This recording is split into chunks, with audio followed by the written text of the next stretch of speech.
Every year, the NFL Draft brings us incredible stories of college teammates making the leap to the pros together. But what's even more special? Quarterback and wide receiver duos from the same college drafted in the same year. Take Joe Burrow and Justin Jefferson, two LSU Tigers who lit up college football and are now two of the best players in the NFL. Burrow, the Bengals franchise quarterback, has already led his team to a Super Bowl appearance, while Jefferson is redefining what it means to be an elite wide receiver. Together, they might just be the greatest same-class QB wide receiver duo of all time. But not all stories are as perfect. Let's rewind to 2014, when Texas A&M gave us Mike Evans and Johnny Manziel. Evans has been nothing short of legendary, with an NFL record 11 straight 1,000-yard seasons to start his career. Meanwhile, Johnny Football, despite his Heisman-winning college career, flamed out of the league after just 2 seasons, leaving fans wondering what could have been. From legendary careers to shocking busts, let's explore the most interesting duos and sometimes trios from the last 20 years. We begin in 2005 with one of the strangest duos in NFL history, wide receiver Mike Williams and quarterback Matt Cassel from USC. Williams was a top 10 pick expected to dominate the league, but his NFL career was a disappointment with just 1,500 yards over 5 seasons.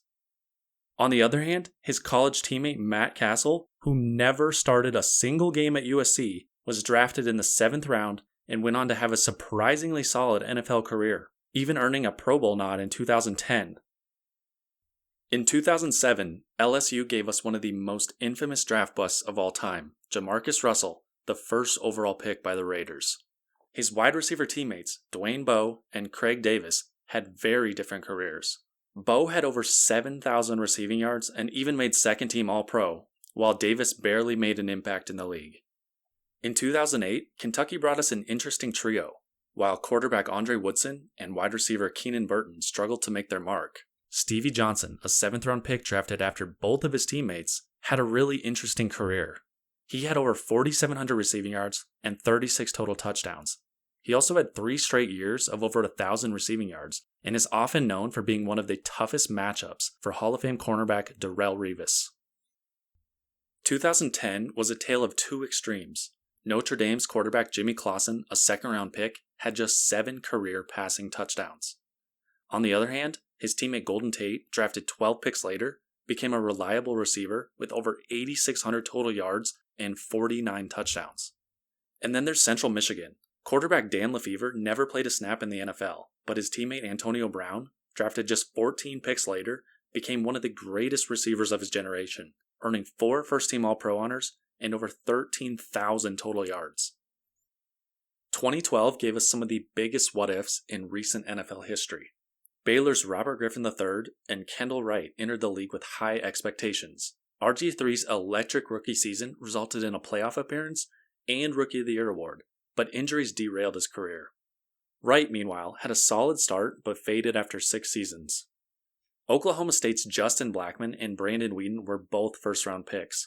Blackmon showed a ton of promise but was suspended indefinitely after just 2 seasons.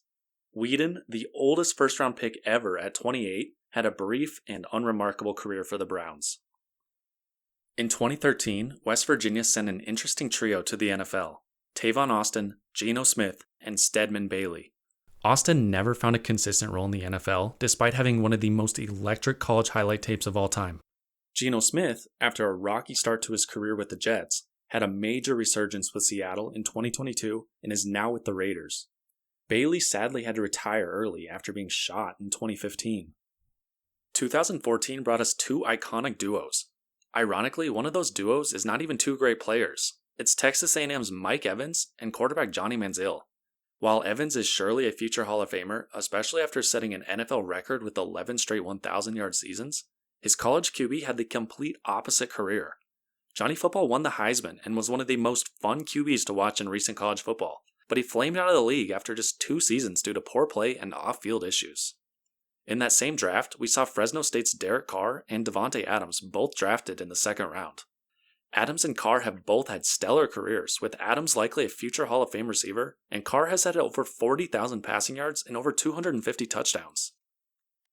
We're now jumping ahead a few years to 2017, when Clemson's Mike Williams and Deshaun Watson entered the league.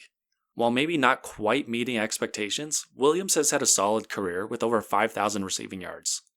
Watson was off to a fantastic start in Houston, but has been one of the worst quarterbacks in the league since returning from his 11-game suspension in 2022.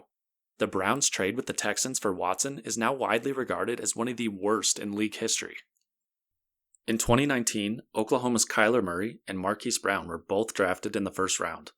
Murray has had an up-and-down career, but has shown flashes of brilliance, while Brown has been a reliable receiver with over 4,000 yards and 28 touchdowns. 2020 might be the greatest draft class for quarterback-wide receiver duos. LSU's Joe Burrow and Justin Jefferson are already two of the best players in the league. Alabama's Tua Tagovailoa, Henry Ruggs, and Jerry Jeudy were all first-round picks. Tua has been a good player when healthy, but concussions have unfortunately been a major storyline for his career. Jeudy had a career year this past season in Cleveland with over 1,200 receiving yards. Meanwhile, Henry Ruggs is out of the NFL and is now in prison. And let's not forget Oklahoma's Jalen Hurts and CeeDee Lamb. Hurts just won Super Bowl MVP, and Lamb has been one of the league's best receivers since entering the NFL. In 2021, Alabama wide receiver Devontae Smith and quarterback Mac Jones were drafted in the first 15 picks. Smith has already racked up over 4,500 receiving yards and 29 touchdowns in his 4-year NFL career. Mac Jones had a promising rookie year, but has since been traded away and is now on his third team. In 2023, Ohio State quarterback CJ Stroud and wide receiver Jackson Smith-Njigba were both drafted in the top 20 picks. Stroud won Rookie of the Year, and JSN put up over 1,100 receiving yards in his second season. In that same draft class, we can look to the 5th round for a really interesting duo. Quarterback Jaren Hall is already on his second team after just 2 seasons in the NFL. Meanwhile, his college teammate who was drafted 13 picks later, Puka Nacua, already looks like one of the best players in the NFL. Nacua broke the rookie receptions and yards records with 105 receptions for 1,486 yards. Despite missing 6 games this past season, he still had 990 receiving yards in the regular season. The 2024 draft class is already making waves thanks to LSU's trio of quarterback Jaden Daniels and wide receivers Malik Nabers and Brian Thomas Jr. While this video has been focused on duos, this trio might end up being the best college QB wide receiver grouping of all time from a single draft class. I know it's only been 1 year, but Daniels already looks like a top 10 QB, and both Nabers and Thomas Jr. had over 1,200 receiving yards as rookies.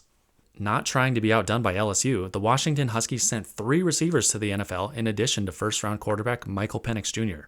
Penix Jr. started the last 3 games of the season last year and had some promising moments for the Falcons.